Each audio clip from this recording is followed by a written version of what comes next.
بسم اللہ الرحمن الرحیم۔ خالد بن ولید رضی اللہ تعالیٰ عنہ ایک ایسے صحابہ رسول کی داستان ہے جس نے اسلام قبول کیا تو آپ جناب حضور اکرم صلی اللہ علیہ وآلہ وسلم نے سیف اللہ یعنی اللہ کی تلوار کے خطاب سے نوازا۔ آپ چند ہزار مجاہدین اسلام کے ساتھ نکلے اور لاکھوں کی دشمن فوج کا مقابلہ کر کے اسلام کا پرچم کریا کریا نگر نگر سر بلند کیا۔ آپ کے نام سے اسلام دشمن قوتیں گھبرا جایا کرتی تھی۔ آپ جس ملک پر بھی حملہ کرتے وہاں فوجیں دوڑ جایا کرتی تھی۔ آپ کو ہمیشہ اللہ تعالیٰ نے عزت بخشی، آپ فتح یاب ہوئے۔ آپ کا نام ہمیشہ سنہری حروفوں میں لکھا گیا۔ تو آئے چلتے ہیں خالد بن ولید کی کہانی کی طرف۔ یہ ناول، یہ داستان ایمان فروز ہے۔ تو آئے چلیں۔ خالد بن ولید رضی اللہ عنہ، قسط نمبر 116۔ لڑائی ختم ہو چکی تھی، مجاہدین کے فاتحانہ نعرے گونج رہے تھے۔ فتح ابھی مکمل نہیں ہوئی تھی۔ دشمن کا نقصان تو بہت زیادہ ہوا تھا لیکن وہ قلعہ بند ہو گیا تھا۔ فتح مکمل کرنے کے بعد قلعہ سر کرنا ضروری تھا۔ خالد رضی اللہ عنہ نے اپنے زخمیوں کو اٹھانے کا حکم دیا اور قاصد سے کہا تمام سالاروں کو بلا لائے۔ خالد رضی اللہ عنہ نے ایک سوار کو دیکھا جو ان کی طرف آ رہا تھا۔ وہ دوسرے سے کچھ الگ تھلگ تھا، اس لیے اس کا قد لمبا اور جسم دبلا پتلا تھا۔ عرب ایسے دبلے پتلے نہیں ہوتے تھے۔ یہ سوار کچھ آگے آ کر جھکا ہوا بھی تھا۔ اس کی داڑھی گھنی نہیں تھی اور لمبی بھی نہیں تھی۔ اس کی داڑھی کوئی شخص نے مصنوعی طریقے سے کالا کر رکھا تھا۔ وہ اس لیے بھی الگ تھلگ لگتا تھا کہ خالد رضی اللہ عنہ نے اسے لڑتے دیکھا تھا اور اس کا انداز کچھ مختلف سا تھا۔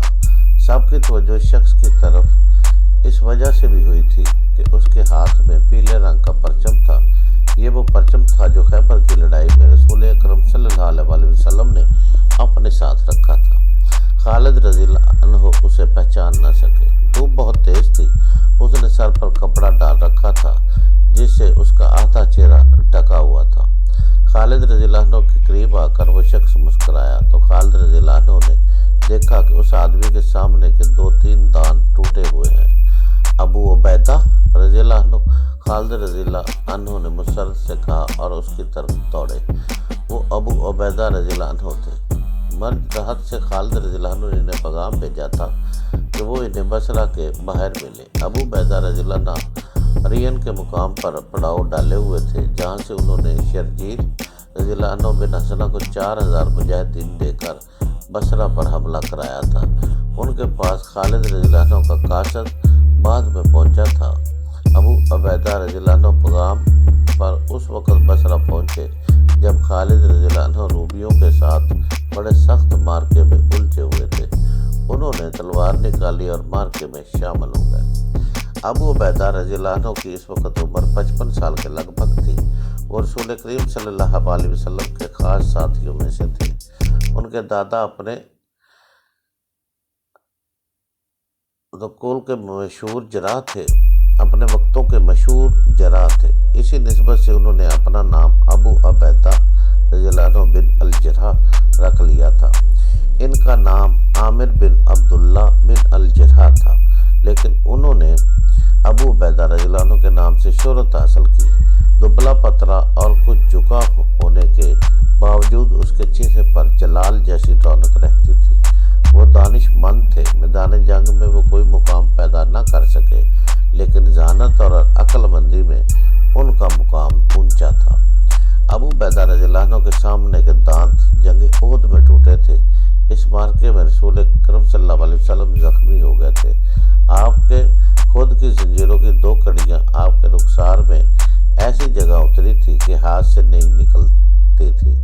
ابو عبیدہ رضی اللہ عنہ نے یہ دونوں اپنے دانتوں سے نکالی تھی اور اس کامیاب کوشش میں ان کے سامنے کے 2 یا 3 دانت ٹوٹ گئے تھے۔ ابن قتیبہ نے لکھا ہے کہ رسول اللہ ابو عبیدہ رضی اللہ عنہ سے بہت محبت کرتے تھے، اور حضور نے ایک بار فرمایا تھا کہ ابو عبیدہ رضی اللہ عنہ میری امت کا امین ہے۔ اس حوالے سے ابو عبیدہ رضی اللہ عنہ کو لوگ امین الامت بھی کہتے تھے۔ اس دور کی تحریروں سے پتہ چلتا ہے کہ خالد رضی اللہ عنہ نے جب ابو عبیدہ رضی اللہ عنہ کو بصرہ کے میدان میں دیکھا تو انہیں خدشہ محسوس ہوا کہ ابو عبیدہ رضی اللہ عنہ ان کی سپہ سالاری کو قبول نہیں کریں گے۔ وہ خلیفۃ المسلمین نے ابو عبیدہ رضی اللہ عنہ کو تحریری حکم بھیجا تھا کہ جب خالد رضی اللہ عنہ شام کے محاذ پر پہنچ جائیں تو تمام لشکر کے سالار اعلیٰ خالد رضی اللہ عنہ ہوں گے، لیکن خالد رضی اللہ عنہ کو احساس تھا کہ یہ معاشرے میں جو مقام اور رتبہ ابو عبیدہ رضی اللہ عنہ کو حاصل ہے وہ انہیں حاصل نہیں تھا۔ خالد رضی اللہ عنہ خود بھی ابو عبیدہ رضی اللہ عنہ کا بہت احترام کرتے تھے۔ یہ احترام ہی تھا کہ بصرہ کے میدان جنگ میں خالد رضی اللہ عنہ نے انہیں اپنی طرف آتے دیکھا تو خالد رضی اللہ عنہ دوڑ کر ان کے قریب پہنچے۔ ابو عبیدہ رضی اللہ عنہ گھوڑے سے اترنے لگے۔ نہیں ابن عبداللہ، خالد رضی اللہ عنہ نے ابو عبیدہ رضی اللہ عنہ سے کہا، گھوڑے سے مت اتر، میں اس قابل نہیں ہوں کہ امین الامت میرے لیے گھوڑے سے اترے۔ ابو عبیدہ رضی اللہ عنہ گھوڑے پر سوار رہے اور جھک کر دونوں ہاتھ خالد رضی اللہ عنہ کی طرف بڑھائے۔ خالد رضی اللہ عنہ نے احترام سے مصافحہ کیا۔ ابو سلیمان ابو عبیدہ رضی اللہ عنہ نے خالد رضی اللہ عنہ سے کہا، امیر المومنین کا پیغام مجھے مل گیا تھا جس میں انہوں نے تمہیں ہم سب کا سالار اعلیٰ مقرر کیا ہے۔ میں اس پر بہت خوش ہوں۔ کوئی شک نہیں کہ جنگ کے معاملوں میں جتنی عقل تجھ میں ہے وہ مجھ میں نہیں۔ خدا کی قسم، ابن عبداللہ، خالد رضی اللہ عنہ نے کہا، امیر المومنین کے حکم کی تعمیل مجھ پر فرض ہے، ورنہ میں تم پر سپہ سالار کبھی نہ بنتا۔ رتبہ جو تمہیں حاصل ہے وہ مجھے نہیں۔ ایسی بات نہ کر ابو سلیمان، ابو عبیدہ رضی اللہ عنہ نے کہا۔ ابو بکر رضی اللہ عنہ نے بالکل صحیح فیصلہ کیا ہے، میں تیرے ماتحت ہوں، تیرے حکم پر آیا ہوں، اور اللہ تجھے غسانیوں اور رومیوں پر فتح عطا فرمائے۔ خالد رضی اللہ عنہ نے بصرہ کے وہ معاشرے میں لینے کا حکم دیا۔ رومیوں اور عیسائیوں کی لاشیں جہاں پڑی تھی وہیں پڑی رہیں۔ اوپر گردوں کے غول اڑ رہے تھے اور درختوں پر اتر رہے تھے۔ مجاہدین اپنے شہیدوں کی لاشیں اٹھا رہے تھے، ان کی تعداد 130 تھی۔ خالد رضی اللہ عنہ نے شہر پناہ کے ارد گرد گھوڑا دوڑا کر جائزہ لیا کہ دیوار کہیں سے توڑی جا سکتی ہے یا نہیں۔ دیوار کے اوپر سے تیر آ رہے تھے لیکن مسلمان ان کی زد سے دور تھے۔ قلعے کے اندر مایوسی چھائی ہوئی تھی۔ جبلہ اور رومی سپہ سالار خاموشی سے ایک دوسرے کا منہ دیکھ رہے تھے۔ کیا تم ہمت بالکل ہی ہار بیٹھے ہو؟ جبلہ نے رومی سالار سے پوچھا۔ تم نے کہاں ہمت نہیں ہاری؟ رومی سالار نے شکست کا غصہ جبلہ پر نکالا اور کہا، مسلمانوں کے راستے میں سب سے پہلے تم اور عیسائی آئے تھے اور مسلمانوں کو روک نہ سکے۔ مجراحت میں بھی تمہاری فوج ناکام رہی۔ کیا تم مجھے اور میری فوج کو مروانا چاہتا ہے؟ باہر نکل کے دیکھ فوج کی کتنی نفری رہ گئی ہے ہمارے ساتھ۔ کچھ نفری میدان جنگ میں ماری گئی ہے۔ مجھے بتایا گیا کہ ہمارے بہت سے سپاہی اور کماندار جنادن کی طرف بھاگ گئے ہیں۔ قلعے میں تھوڑی سی نفری آئی ہے۔ دیوار پر جا کر باہر دیکھ اور لاشوں سے حساب کر کے ہمارے پاس کیا رہ گیا ہے۔ باہر سے مسلمانوں کی للکار سنائی دے رہی تھی، رومی سالار باہر آ کر صلح کی بات کر لو۔ رومیوں، قلعہ ہمارے حوالے کر دو، ہم نے خود قلعہ سر کر لیا تو رحم کی امید نہ رکھنا۔ اس کے ساتھ ہی خالد رضی اللہ عنہ کے حکم پر مجاہدین دروازے توڑنے کے لیے آگے جاتے رہے، مگر اوپر سے تیروں نے انہیں کامیاب نہ ہونے دیا۔ انہوں نے ایک جگہ سے دیوار توڑنے کی کوشش بھی کی لیکن کامیابی نہ ہوئی۔ شہر کے لوگوں پر خوف طاری تھا۔ وہ مسلمانوں کی للکار سن رہے تھے۔ وہ جانتے تھے کہ فاتح فوجیں شہر کے لوگوں کو کس طرح تباہ کیا کرتی ہیں۔ مسلمان کہہ رہے تھے کہ قلعہ خود سے دو گے تو شہری اور ان کے گھر محفوظ رہیں گے۔ جبلہ اور رومی سالار کمرے سے باہر نہیں آتے تھے۔ شہر کے لوگ ایک ایک لمحہ خوف و ہراس میں گزار رہے تھے۔ وہ تنگ آ کر جبلہ کے محل کے سامنے اکٹھے ہو گئے۔ جبلہ رومی سالار نے 3-4 دنوں تک کوئی فیصلہ نہ کیا۔ خالد رضی اللہ عنہ نے معاشرے کے بہانے اپنے لشکر کو آرام کی مہلت دے دی۔ انہوں نے شہیدوں کا جنازہ پڑھ کر انہیں دفن کر دیا۔ آخر ایک روز قلعے پر سفید جھنڈا نظر آیا۔ قلعے کا دروازہ کھلا، رومی سالار باہر آیا۔ اس نے صلح کی بھیک مانگی۔ خالد رضی اللہ عنہ نے ان پر یہ شرط عائد کی کہ وہ جزیہ ادا کرے۔ رومی سالار نے قلعہ خالد رضی اللہ عنہ کے حوالے کر دیا۔ یہ جولائی سن 634 جمادی الاول کا وسط تھا۔ رومی اور غسانی قلعے سے نکلنے لگے۔ شرجیل رضی اللہ عنہ نے دیکھا تھا کہ رومی سپاہی جنادن کی طرف بھاگ رہے تھے۔ شرجیل رضی اللہ عنہ نے اپنا ایک جاسوس جنادن کے بھیج دیا۔ اس جاسوس نے آ کر اطلاع دی کہ رومی فوج جنادن میں جمع ہو رہی ہے اور توقع ہے کہ وہاں 90,000 فوج تیار ہو جائے گی۔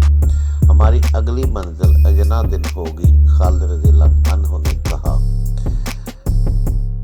نپولین اور ان جرنیلوں میں سے تھا جنہوں نے اپنے اپنے دور میں تاریخ کا پانسا پلٹا اور پورا ارض کو ہلا کر رکھ دیا۔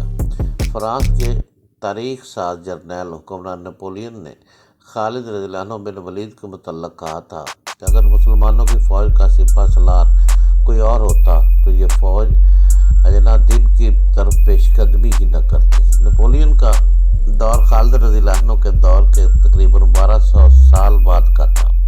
تاریخ کے اس نامور جرنیل نے تاریخ کے دو چند جرنیلوں کی جنگی قیادت کا اور ان کی کامیابیوں اور ناکامیوں کا اور ان کی فوجوں کی کیفیت اور کارکردگی کا گہرا مطالعہ کیا تھا۔ جولائی سن 634 میں بصرہ کی فتح کے بعد خالد رضی اللہ عنہ نے اپنی فوج کو اجنادن کی طرف پیش قدمی کا جو حکم دیا تھا وہ مسلمانوں کی فوج کی جسمانی کیفیت اور تعداد کے بالکل خلاف تھا۔ انہیں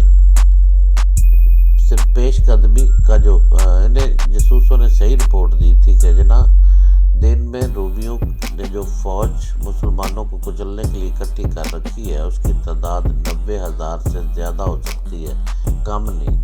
یہ فوج تازہ دم تھی۔ اس کے مقابلے میں مسلمانوں کی تعداد 30,000 کے لگ بھگ تھی۔